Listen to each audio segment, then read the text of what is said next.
मित्रों, बड़ी खुशी की बात है आज मेरे साथ एक ऐसी शख्सियत जिसको लाखों लोग सुनते हैं और ये उसी विचारधारा से जुड़े हुए हैं जिसने लाखों लोगों को जगा रखा है। करोड़ों की तादाद में लोग अब लालायित हो रहे हैं कि भारत की वो संस्कृति वापस आए। हमारे साथ आचार्य जी जुड़े हैं। मैं कहूँगा आप शुरुआत करें किसी अच्छे विषय से। देखिए, विषय तो बहुत सारे हैं, लेकिन मेरा मानना यह है कि मानवता से बड़ा विषय नहीं है ना। तो मेरा विषय इस समय मानवता ही रहेगा। और मैं चाहता हूं कि आज हम यहां खड़े हैं, रात के ये 10-11 बज रहे हैं और यहां सर्दी है, लेकिन यहां जितने लोग खड़े हुए हैं यहां ज़्यादातर मानवता की वजह से ही खड़े हुए हैं। और ये मानवता ही है कि हम लोग सरकार से जो मांग कर रहे हैं वो लीगली तरीके से कर रहे हैं। यहाँ किसी ने कोई उपद्रव नहीं किया, किसी ने कोई झंझट नहीं किया। हमारे मौलिक आधारों के तहत ही हम लड़ाई लड़ रहे हैं। ये है मानवता। हाँ, ये बात अलग है कि जिनसे हम लड़ रहे हैं और जो हमारे भाई हैं, जो मानवता थोड़ी सी भूल गए हैं, आज हमें उनको समझाने के लिए एक रास्ता इख्तियार करना पड़ रहा है जो भीड़ का है। अगर मानवता ही सही से समझी जाती तो मैं नहीं समझता हूँ कि किसी संगठन की, किसी भीड़ की जरूरत है। संगठनों की ज़रूरत मानवता की रिक्तता की वजह से। अगर मानव हो तो फिर किसी संगठन की जरूरत नहीं।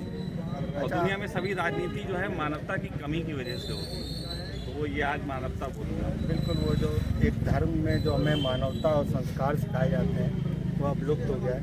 आज हम लोग जिसके लिए हम यहाँ चंडीगढ़ आए हैं, और आप जानते हैं घिनौनी करतूत के तहत हमारे देवेंद्र भल्लारा जी को एक छल कपट से, झूठ के कानून से फंसा करके गिरफ्तार कर लिया गया है और हमारे आचार्य जी से बर्दाश्त नहीं हो भी आ गए। आप बताइए कि ये जो क्रिमिनल सिस्टम है जो भारत के अंदर पिछले 70-80 साल से चल रहा है, हमें शुद्ध खाना नहीं मिल सकता, सारा विषय हो गया। हम इतना खाते हैं, इतना पन्नी पैकिंग और फाइल का वेस्ट उसका भी पे करते हैं। क्रिमिनल सिस्टम जो पूरे पर्यावरण मानवता के लिए खतरनाक है। तो पहले बताइए कि ये देवेंद्र भल्लारा जी को जो छल कपट के तहत एक सोची समझी साजिश के तहत फंसा करके गिरफ्तार कर लिया गया, वो ये सोच के कि देश के अंदर इन लोगों को डराएंगे। आप बताइए। देखिए, मेरा मानना तो ये है कि हम इसे एक अर्थों में अच्छी घटना कहेंगे। कहते हैं कि जब किसी भी शासक का और प्रशासक का अहंकार बहुत अधिक हो जाता है तो वो ऐसी भूलें करता है कि एक सोए हुए आम आदमी को जगा देता है। तो ये प्रशासन से भूल हुई ये अनजाने में भूल हो गई। प्रशासन को भी नहीं पता था कि मामला कहाँ पहुँच गया और इस भूल का हम फ़ायदा उठाएं। हम तो सीधी सी बात कहते हैं कि एक आम आदमी के जज्बे को झंझोड़ने के लिए जो चाहिए था वो मिल गया और ये बहुत ज़रूरी था। यूँ तो ये जो आज यहाँ डॉक्टर साहब के साथ हुआ, ये देश के हर थाने में प्रतिदिन होता है कि देश के थाने में, हर थाने में कोई एक व्यक्ति प्रतिदिन सताया जाता है। लेकिन क्योंकि डॉक्टर साहब ने बहुत सारे लोगों के दिलों को सुना, बहुत सारे लोगों को जगाने की कोशिश की और खुद नहीं सोए, यही कारण है कि आज उन डॉक्टर साहब की वजह से रातों को लोग सो नहीं रहे। तो जो सो जाता है उसके लिए लोग भी नहीं जागते और जो लोगों को जगाने के लिए जीवन बिताता है उसके लिए लोग भी जागते हैं। और डॉक्टर साहब के सताए जाने से अब इस समय लोगों को उनकी नींद टूटने का एहसास हो रहा है और साथ साथ बहुत लोग जाग के एक्टिव होने का प्रयास कर रहे हैं। लेकिन यहाँ पे एक बात ध्यान रखनी, इसको मैं भाई के सामने भी कहूँगा, एक बात ध्यान रखनी। असल में अंग्रेज़ों से जब हम लड़े थे तो कोई कहता है भगत सिंह लड़े, कोई कहता है गांधी लड़े, कोई कहता है सुभाष लड़े और इसमें विचारधारा खंडित होती। मेरा मानना है सबने घेर के मारा, इसमें सब लोग शामिल थे, छोटे थे वो भी शामिल थे, बड़े थे वो भी शामिल थे, यहाँ तक कि घरों में बैठ के जो माँ बेटियाँ खाना बना के आंदोलनों को भेजा करती थी वो भी शामिल थी।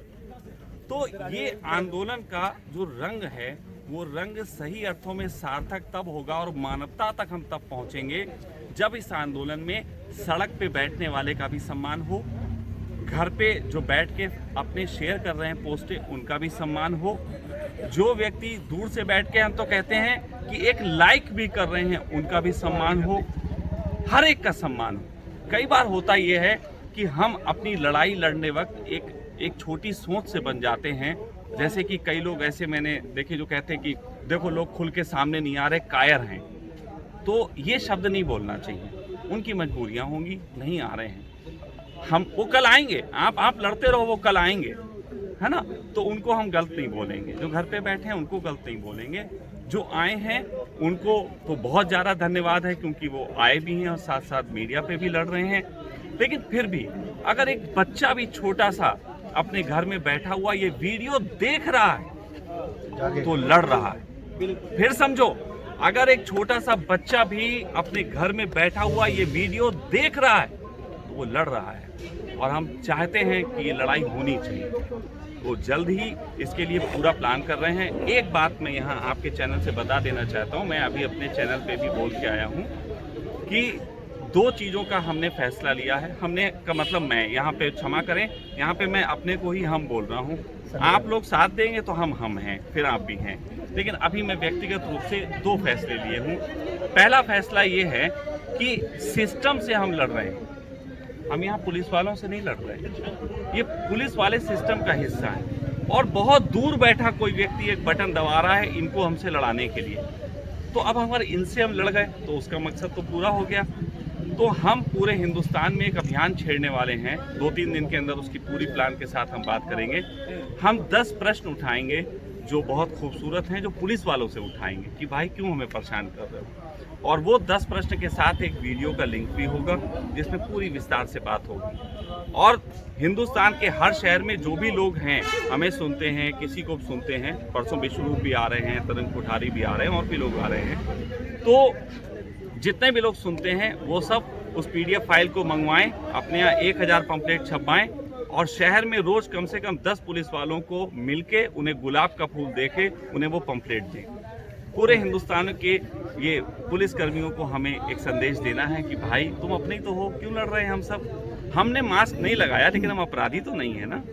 तो बात सिर्फ मास्क लगाने से अपराधी क्यों मान रहे हो, तो उनको ये समझाना है, पहली लड़ाई। दूसरी एक लड़ाई है जो कि आपके सिस्टम से है। सिस्टम में नौकरियां आज लोगों की जा रही हैं, आप सब जानते हैं नौकरियां जा रही हैं। मेरे पास सुबह से 50-60 मैसेज आ चुके हैं कि हमारी नौकरी जा रही है, जबरदस्ती वैक्सीनेशन का। अब हर आदमी कानूनी दायरा जानता नहीं, हर आदमी को कानूनी समझ है नहीं। और हर शहर में एक वकील हम नियुक्त करने वाले हैं। पूरे हिंदुस्तान के हर शहर में एक वकील हम नियुक्त करेंगे जिसका एक रिकॉर्ड अब डालेंगे। उस शहर में यदि आप और सताए जाते हो तो उस वकील से मिलो, वो आपका केस लड़ेगा। आप पैसे दे सकते हो तो दो, नहीं दे सकते हो तो उस व्यक्ति के लिए पैसे पहुंचाने की हम हाथ जोड़ के कहीं से व्यवस्था कर पहुंचा दें। कहने का अर्थ ये है कि हर शहर में एक वकील होना चाहिए जो ऐसे लोगों के लिए लड़े। तब जाके कहीं ये लड़ाई सिस्टम से, सिस्टम के ढंग से, ताकतवर तरीके से होगी। अभी अकेले अकेले सब टूट गए। एक व्यक्ति वकील ढूंढने के जाने की बजाय इंजेक्शन लगवाना ज़्यादा पसंद करता है, मजबूरी में, दबाव में, चाहता बिल्कुल नहीं। ये हमसे दबाव में लग पा रहे हैं। तो 2 बातें हो गई। और तीसरी एक बात है, निजीकरण का विरोध करो, क्योंकि यदि सभी चीज़ें निजीकरण हो गई तो एक दिन थाने भी निजीकरण में जाएंगे। और जब सब चीज़ें निजीकरण हो गई तो आपका मौलिक अधिकार, जिसकी मैं बातें कर रहा हूँ कई दिनों से, वो खत्म हो जाएगा। आपको मालूम है कि जो सड़कें सरकार ने निजीकरण के तहत लोगों को दे दी गई हैं, आने वाले समय में उन सड़कों पे टोल टैक्स से भी तुम तभी गुजर पाओगे, टोल देके, जब तुम्हारे पास जो है वो वैक्सीनेशन होगा। आप समझो ये जा कहाँ रहे हैं। ये बैंकों के खाते सील कर देंगे, निजीकरण कर दिया, वो कहेंगे वैक्सीन लगवाओगे तब हम आपको घुसने देंगे। और तब आपके मूल अधिकारों की हत्या हो रही। अंबेडकर ने जो हमको अगर दिए थे ऐसे अधिकार, संविधान में लिखे हैं, पूरी दुनिया में लिखे हैं मूल अधिकार, उन मूल अधिकारों की हत्या करने का भी तरीका निकाल लिया इन नेताओं ने। तो हमें उन मूल अधिकारों के प्रति सजग होते हुए निजीकरण का भी विरोध करना है। और दूसरी बात कह रहा हूँ, अलग अलग होके लड़ने का वक्त गया। अभी मोहाली में चलो और वहाँ पे देखो चल के तुम, एरो सिटी पे कम से कम 5000 ट्रक वाले जो हैं वहाँ पे बैठे हुए हैं। अभी चलो दिल्ली में तुम देखो 1500 लड़के लड़कियां जो हैं 11 महीने से बैठे हुए हैं जंतर मंतर पे। ऐसे पूरे हिंदुस्तान में आंदोलन चल रहे हैं, सब अलग अलग लड़ रहे हैं। क्यों? सबका दुश्मन एक, तो हम सब दोस्त क्यों नहीं हो जाते?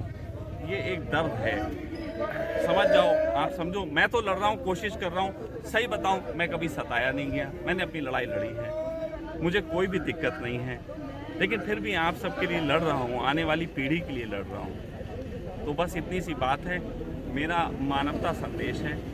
मैं हिंसा नहीं चाहता, लेकिन इतना ज़रूर है कि अगर ज़रूरत पड़ी, और एक दिन ऐसा भी आ सकता है, आप सब अभी से जाग जाओ, एक दिन ऐसा भी आ सकता है ये इमरजेंसी लगा के पूर्णता आपके मौलिक अधिकारों पे एकदम समाप्ति कर दें। लेकिन जिस दिन ऐसा होगा, मैं आपके सामने कह रहा हूँ, जो एक गाल पे थप्पड़ खाने को तैयार है, अगर इमरजेंसी हो गई तो सबसे पहले बंदूक में खरीदूँ। ये बात मैं आपसे कह देता हूँ। एक हिंसक प्रश्न कर लेता हूँ। कर लीजिए, एक हिंसक भी कर। आप हिंसा नहीं चाहते? नहीं, मैं हिंसा कर सकता हूँ, कई बार मच्छर मारे। आप ये ध्यान रखिएगा, जब सरकार सुन नहीं रही थी, तब हमारे क्रांतिकारियों ने एक बम फेंका था। बिल्कुल सही। तो क्या आप समझते हैं कि इस समय बारूद तैयार है? देखिए, मैंने स्पष्ट एक बात कही, जिस तरीके से आज़ादी की लड़ाई चंद्रशेखर ने, गांधी ने, सुभाष ने, भगत सिंह ने और तमाम तरीके के आंदोलनकारियों ने मिल के लड़ी, उसी तरीके से अगर इस वक्त कोई बम फेंकता है तो मैं उसके फेवर में हूँ, क्योंकि वो उसके खिलाफ फेंक रहा है। अगर कोई सड़क पे बैठा है तो मैं उसके फेवर में हूँ, मैं उसको खाना खिलाने आऊँगा। अगर कोई कहीं पे तकलीफ में है तो मैं उसका साथ दूंगा। लेकिन मैं इतना ये कहूँगा कि हर व्यक्ति का अपने लड़ने का ढंग है, और सभी ढंगों से लड़ाई लड़ी जानी चाहिए। मैं व्यक्तिगत रूप से हिंसक के पक्ष में नहीं हूँ, लेकिन हिंसा कोई व्यक्ति माँ के पेट से लेकर नहीं पैदा होता। व्यवस्था ऐसा कुचल देती है कि कोई आदमी को हिंसा करनी पड़ती है। फिर समझ लो, हिंसक व्यक्ति माँ के पेट से नहीं पैदा होता, हिंसक व्यक्ति बाहर व्यवस्था के दबाव में बनता है। अगर कोई हिंसक हो रहा है तो उसकी जिम्मेदार है व्यवस्था। इसलिए मैं हिंसक व्यक्ति को भी प्रणाम ही करूंगा, बशर्ते उसकी लड़ाई, उसकी नीयत साफ होनी चाहिए। व्यक्तिगत लड़ाई लड़ने वे हिंसा करने वालों का मैं पक्षधर नहीं हूँ, इसके लिए मैं क्षमा चाहूँगा। लेकिन अगर कोई व्यक्ति अपनी व्यक्तिगत स्वार्थ भूल के समाज कल्याण के लिए, व्यवस्था की गलत बातों के खिलाफ लड़ने के लिए हिंसा भी करता है, तो मेरा समर्थन बिल्कुल इसमें। एक और गंभीर प्रश्न जी। देश आज़ाद नहीं है, आप जानते हैं? बिल्कुल नहीं, मैं जानता हूँ। ट्रांसफ़र ऑफ एग्रीमेंट, यानी कि अंग्रेज़ों के कोई गुप्त कानून के तहत ये सत्ता चल रही है। जी। हम झूठी क्रांति 26 जनवरी 15 अगस्त को आज़ादी की मनाते हैं। बिल्कुल। वो हमारी आज़ादी नहीं है, नहीं। वो अंग्रेज़ों के जो प्रतिनिधि हैं उनकी आज़ादी का है। उनके कानून भी WTO, WHO, सब जानते वर्ल्ड हैं। बैंक, मैं आपके ही वीडियो वाले प्रश्न बोल रहा हूँ। इसके तहत जो हम पे जबरन कानून थोपे जा रहे हैं, जैसे वैक्सीनेशन का ही उदाहरण है। ये जो किसानों का आंदोलन हुआ था, जो रिटेल बेच दिया मल्टीनेशनल कंपनियों को, कभी हमने भंडारण के लिए एक जंग लड़ी थी कि ये जो जमाखोर हैं इसके खिलाफ एक कानून बना था।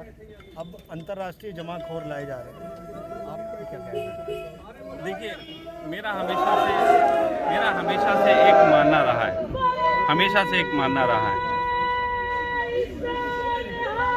चलिए कोई बात नहीं, उनको अपना काम करने दीजिए। मेरा हमेशा से एक मानना रहा है कि गुलाम जो है वो मानसिकता होती है। जब देश गुलाम था, लिटरली गुलाम था, अभी तो चलिए फाल्स वाला लोगों को लगता है, पता नहीं है गुलाम है कि नहीं है, लेकिन जब लिटरली गुलाम था तब भी कुछ लोग थे जो दिमाग से आज़ाद थे। मैं ये मानता हूँ कि आज़ादी हमारे दिमाग की होती है। आज अगर आप यहाँ पे खड़े हैं और लड़ रहे हैं तो आप दिमाग से आज़ाद हैं। अगर व्यवस्था की गुलामी स्वीकार कर ली होती तो हम यहाँ होते ही नहीं। तो आज़ादी और गुलामी दोनों मानसिक पहले होती है, शारीरिक बाद में होती है। जब हम शारीरिक गुलामी में पहुँचते हैं तो तभी पहुँचते हैं जब हम मानसिक गुलामी स्वीकार कर लेते हैं। अगर हमने मानसिक गुलामी स्वीकार नहीं की तो दुनिया की कोई भी कागज और लिखा हुआ सिग्नेचर हमें गुलाम नहीं बना सकते। अगर हम मानसिक रूप से तैयार हो गए कि हम तो गुलाम हैं तो निश्चित ही ये कागज हमें गुलाम बना देंगे। मैं अपने जीते जी आज तक मेरा इतिहास है कि मैं कभी भी दमन से नहीं किया। ये थाना जो आप देख रहे हैं, इसी तरीके का मेरे शहर में भी एक थाना है जहां मुझे 2-2 घंटे 5 बार, एक बार नहीं 2-2 घंटे ऐसे बांध के टॉर्चर किया गया। मैं बेहोश हो जाता था, उठा के फिर मारते थे। और ये पूरे शहर ने देखा है, ये कोई छुपी बात नहीं है। बात ऐसी है कि उसके बावजूद भी मैंने अपना जीवन जिया, अपनी बात कही, जहां कहनी हो कही। प्रधानमंत्री मोदी को भी मैंने गालियां दी हैं जिस समय उन्होंने गलत हरकत की। गालियां हिंदुस्तान के अंदर हिंसा नहीं होती, गालियां तो हमारे व्यवहार में चलती है। वैसे प्लीज़ आपका चैनल है, बुरा ना माने। यहाँ तो बहुत आसानी से हम दोस्तों से पूछ लेते हैं और मादरचोद कैसे हो, तो हम मोदी जी को भी दे देते हैं 2-2 4-4 कभी मूड आता है, मैं दबता नहीं। और मैं आप सबसे भी कह रहा हूँ, अगर वक्त पड़ेगा तो हर तरीके की लड़ाई लड़ी जाएगी। अभी जो वक्त है, एक बात और समझ लीजिए, 4 साल वक्त है हमारे पास। 100% वैक्सीनेशन का दबाव बनने में 4 साल का वक्त है। आज बहुत अच्छा मौका है। मैं बहुत धन्यवाद दूंगा प्रशासन का, जिसने अनजाने में भूल कर दी और हम सब यहाँ खड़े हैं लड़ने के लिए। एक शेर के मुंह में उंगली दे दी। प्रशासन के लिए भी क्लैप करनी चाहिए। बिल्कुल क्लैप करनी चाहिए, सब लोग करो, प्रशासन ने मौका दिया। और एक अच्छी बात और है कि मैं भी नहीं चाह रहा कि वो जेल से बाहर आए। मक्खी के पूरे छत्ते में देश हाथ के अंदर डाल दिया लोग उन्होंने गलती से। देखिए, कल बहुत बड़े लोग आ रहे हैं, बिल्कुल, और कल की आग तो करोड़ों तक पहुंचेगी। बिल्कुल। और इस सरकार का जो घिनौना चेहरा है, जो अभी तक आम आदमी नहीं जान पाया है, क्योंकि अब हमारे पास विटनेस भी है। अभी नरवाना में अभी एक 24 साल एक जवान बच्चे की हत्या की है इस वैक्सीनेशन ने। मैं बोलूँगा आचार्य जी से कि आचार्य जी ये बताइए कि ये तो एक प्रमाण भी आ गया हमारे पास, और हजारों प्रमाण सरकार ने छुपा रखे हैं, तो क्या हम लोग इस प्रमाण हमारे साथ देंगे? देखिए, मैं यहाँ पे इसलिए बात कहता हूँ, अब जैसे कि प्रमाण की बात कही, तो मैं थोड़ा मुद्दे को प्रमाण के तहत तर्क दूसरा दूंगा। उस हत्या का प्रमाण आ गया। हम छोड़ दीजिए, हम सब जानते हैं, हम सबको बताया जाता है कि हम लोग वोट डालते हैं और नेता चुनते हैं। इसका कोई प्रमाण है? ईवीएम अपने आप में एक साजिश है, और ईवीएम हटा दो, बाकी तमाशा तो फिर देख सकते हैं। लेकिन अब वही बात, ईवीएम साजिश है और कोई कहे वो वहाँ पे ईवीएम रखा है, तुम बताओ कैसे साजिश? अरे मैं ये कहूँगा, फिर तुम अपना मोबाइल वहाँ रख दो और हमें रिंग मिला के दिखाओ। नहीं कर सकते।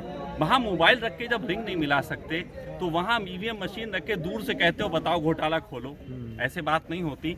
तो अगर साजिश खोलनी है तो जिस बच्चे की मृत्यु हुई है उसे मेरे बताए हुए लैब में, मेरे बताए हुए डॉक्टरों में, जहां सरकार के भी डॉक्टर मौजूद हों, एक पूरी जांच हो जाए उस बॉडी की और पता लग जाएगा कि क्या है। मैं प्रमाण से ही बात कहना पसंद करता हूं। वो मृत्यु हुई है, ऐसे सरकार कहेगी नहीं हुई, फाल्स है, हम कहेंगे हुई है। ये कोई बात नहीं है। अगर उसकी बात है तो उसकी पूरी शारीरिक जांच होनी चाहिए, तभी हम उसको प्रमाण के रूप में ला सकते हैं। नहीं तो वही बात है, हम लोग यहाँ पे आज की तारीख में जो गुलामी झेल रहे हैं, उसका सबसे बड़ा कारण क्या है?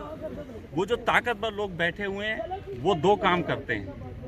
एक बात डालते हैं अपने पक्ष में, और एक बात डालते हैं अपने विपक्ष में, और पक्ष विपक्ष लड़ता रहता है। बस वो लड़ रहे हैं, हम लोग लड़ रहे हैं। अभी यहाँ पे ही आप किसी को समझाने जाएं, विश्वास मानिएगा 10-20 तो आपके खिलाफ ही हो जाएंगे। यहाँ पे भी, मतलब जहाँ हम सब एक हैं, वहाँ पे भी विचारधारा भिन्न हो जाएगी। इतना तोड़ा गया है मेरे दिमाग से कि एक व्यक्ति ऐसा खोजना मुश्किल है जो परमात्मा के पूरे शरीर को स्वीकार कर ले। यहाँ परमात्मा तक के तो टुकड़े हो गए, कहीं मंदिर में मिल रहा है, कहीं मस्जिद में मिल रहा है, कहीं कहीं मिल रहा है। अरे एक जगह मिल ही नहीं रहा। ये विभाजन बहुत दिमाग में डाला गया है लोगों को। कई बार एक और प्रश्न का उत्तर देता हूं जो कि अभी तक लोगों के लिए मुश्किल है समझना। मैं आपको बताता हूं।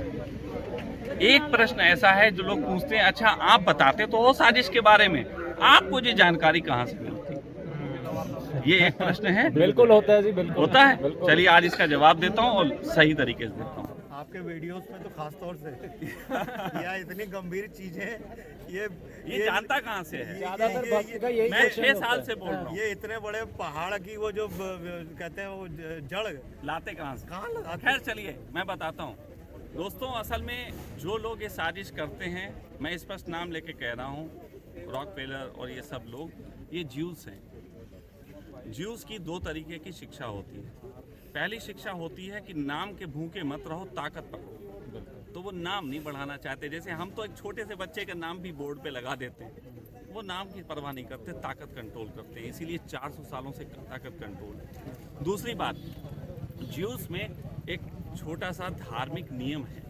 वो कहते हैं कि यदि कोई गलत काम भी करो तो पब्लिक को अगर बता दिया हमने, या किसी को बता दिया कि हमने गलत काम किया, तो परमात्मा माफ कर देता है। तो वो जो साजिश रचते हैं, उस साजिश को कहीं डालते हैं मार्केट में, कहीं उसको खुद डालते हैं। वो किसी वैज्ञानिक से उठवा देते हैं, कहीं पत्रकार से उठवा देते हैं, तो वो बात खुद मार्केट में डालते हैं। बस मेरा तरीका ये है, मैं उन बातों को पकड़ पाता हूँ कि कौन सी बात मार्केट में वो आई है।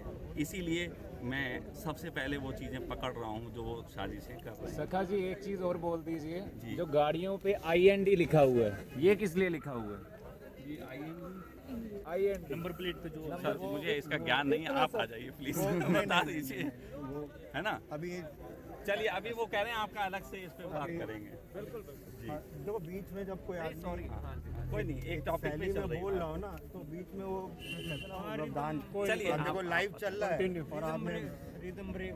किस विषय पे थे? अब देखो, चलिए कोई नहीं, आप मैं भी- कंटिन्यू रहिए, मैं आ जाऊंगा तुरंत वहीं पे, मुझे कोई फर्क नहीं। अब आते हैं जो हमारे देश की अर्थव्यवस्था WTO ने बर्बाद की एक साजिश के तहत। मैं थोड़ा, जी बिल्कुल। सखा जी, मैं आचार्य जी, मैं आपको थोड़ा हिंट दे रहा हूँ। जी बताइए। इसलिए दे रहा हूँ कि हमारी एक भारतीय व्यवस्था चलती थी। आप पुराने अखबार उठा के देखिए, अब तो खैर अखबार बिकते नहीं हैं। पीछे व्यापार उद्योग के बारे में एक पृष्ठ आता था, उसमें अगड़िया चौगड़िया व्यापार होता था। और वो बहुत ही, कहते हैं, भारत की एक जो रीढ़ की हड्डी होती थी, जिसमें एक किसान जो अनाज पैदा करता था, बहुत आसानी से वो नगर की मंडी से, नगर की मांग की मंडी से, और फिर आम जनता तक एक बहुत ही गरीब आदमी तक धन पहुंच जाता था। उसका श्रम का हक उसको मिल जाता था। अब जो रिटेल में FDI लाने के बाद जो एक रिटेल तंत्र को विदेशियों को जो देने का जो सिस्टम है, उसमें आप बोलें। देखिए, ये बड़ा गंभीर है, क्योंकि अर्थव्यवस्था इस पे भारत मैं की। अर्थव्यवस्था के संबंध में एक छोटी सी बात करूँ, बहुत एक छोटी सी बात करने को कितनी भी बड़ी अर्थव्यवस्था बर्बाद कर दे, ये तो जिनके हाथ में ताकत है। कहते हैं नहीं, हम लोग तो मछली हैं, वो तालाब हैं। तो अगर तालाब मछलियों के खिलाफ हो जाए तो फिर तो कुछ किया नहीं जा सकता।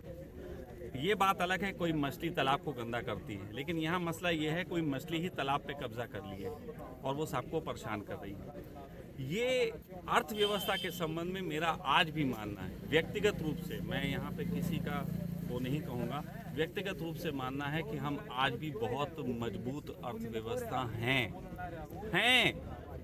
लेकिन बचेंगे नहीं।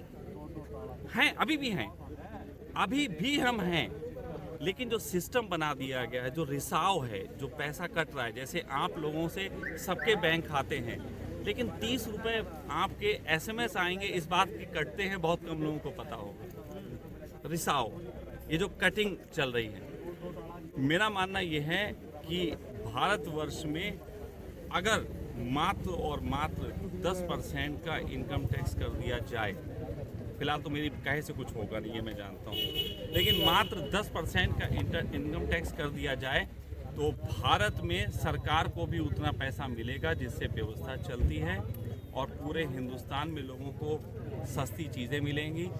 बहुत सा रॉ मटेरियल ऐसा मिलने लग जाएगा कंपनियों को जिससे वो जो है बहुत अच्छे प्रोडक्ट बना सकती हैं।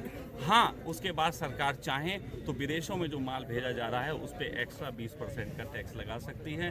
मात्र ये करने से सारी अर्थव्यवस्था पुनः बहुत जल्दी अच्छी हो जाएगी। और एक काम और कर ले सरकार, हिंदुस्तान के अंदर दो तरीके, जैसे एक होते हैं पासपोर्ट है बाहर जाने के लिए और एक इंडिया में घूमने के लिए हमारे ID है, तो उसी तरीके से सरकार को एक अपनी करेंसी और निकालनी चाहिए कि इंडिया में जो यूज़ करेंगे वो ये करेंसी और फॉरेन एक्सचेंज में जो यूज़ करेंगे वो ये करेंसी।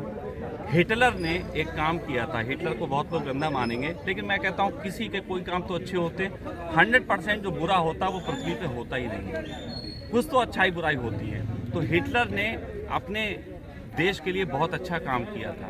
और मैं समझता हूँ जिन ताकतों से आज हम लोग लड़ रहे हैं, अगर दुनिया में सबसे पहला कोई व्यक्ति उन ताकतों से लड़ा था तो वो हिटलर था।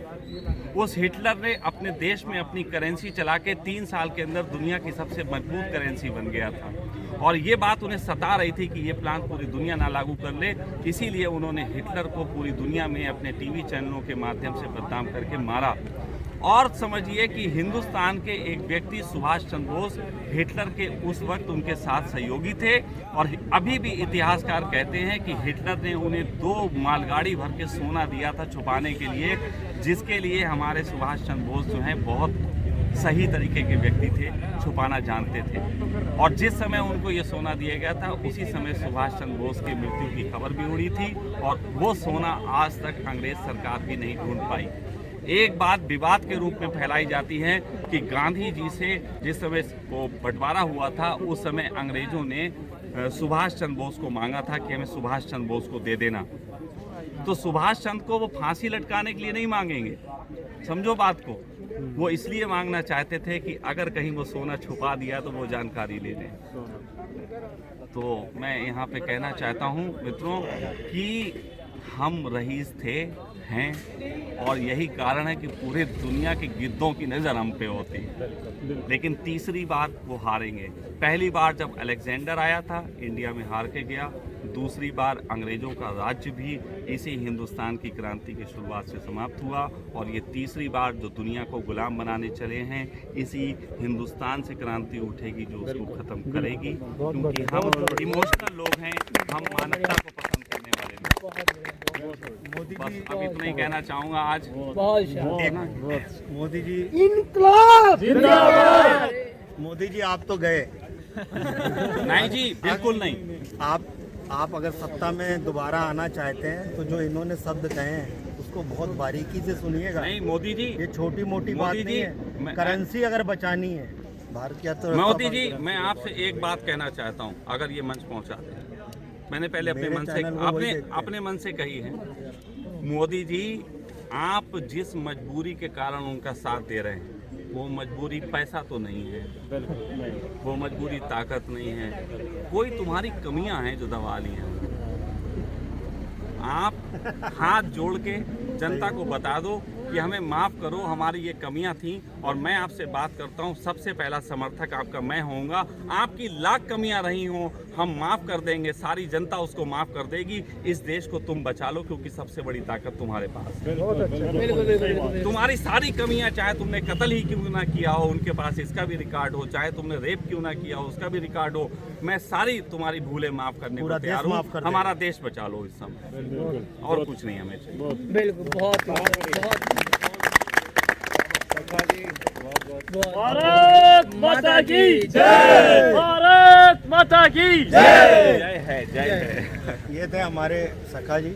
मैं इनको आचार्य के रूप में मानता हूँ, क्योंकि नाम लेना एक तौहीन है, लेकिन सभी लोग नाम लेते हैं तो मैंने एक बार ले लिया। नहीं, सखा असल में मेरा एक प्रेम भरा नाम है, और सखा का जो अर्थ पूरा होता है वो ये है जो मित्र भी है, गुरु भी है। मैं ज़रूरत पड़ने पे आपको सिखाता भी हूँ, ज़रूरत पड़ने पे आपका साथ भी देता हूँ। तो आचार्य का मतलब होता है एक पदवी, मैं पदवी पे नहीं, मैं मित्रवत आपके साथ हूँ। महाभारत में अगर ज़रूरत पड़ेगी तो आपका रथ मैं चला लूँगा, चाहे मुझे तीर पहले लगे, मुझे कोई तमन्ना नहीं है। सखा जी की, सखा जी की नहीं। आचार का मतलब होता है कि जब समाज में कुछ कुरीतियाँ आ जाएं, या समाज या भारत की संस्कृति जब डामाडोल होने लग जाए, तो ऐसे आचार्यों की ज़रूरत होती है। मैं सखा जी का बहुत बहुत धन्यवाद करता हूँ। अब एक आखिर में अपना भी प्रचार करते हैं जो हम आंदोलन लेके चल रहे हैं। वो सिर्फ इतना सा है कि एक नंबर है 94090339। तो ये हमारा 9409033939 ये एक नंबर है। इस नंबर पे आप हमारी टीम से जुड़ सकते हैं, जो कि एक ऑनलाइन क्रांति करके हम लोगों ने शुरू किया है, 8 PM ऑनलाइन क्रांति। और वो क्रांति हम इतनी बढ़ा देना चाहते हैं कि अगर एक छोटे से व्यक्ति को भी हिंदुस्तान में कहीं कोई दिक्कत है तो मात्र हम अपने घर बैठे 10 मिनट के अंदर वो खबर एसपी डीएम को ही नहीं प्रधानमंत्री तक को पहुंचा सके। तो इस क्रांति का आप हिस्सा बन सकते हैं। बस ये आप नंबर पे जो है मैसेज करें या फिर आप व्हाट्सएप करें, आपसे हम जुड़ेंगे, थोड़ी कुछ बातें, कुछ शिक्षा देंगे। जैसे युद्ध चलाने की शिक्षा होती है, ऐसी कुछ हम आपको शिक्षा देंगे कि किस तरीके से लड़ा जाता है। तो वो आप लें और फिर इस लड़ाई का हिस्सा बने। बिल्कुल, बहुत बहुत धन्यवाद। भारत माता की जय।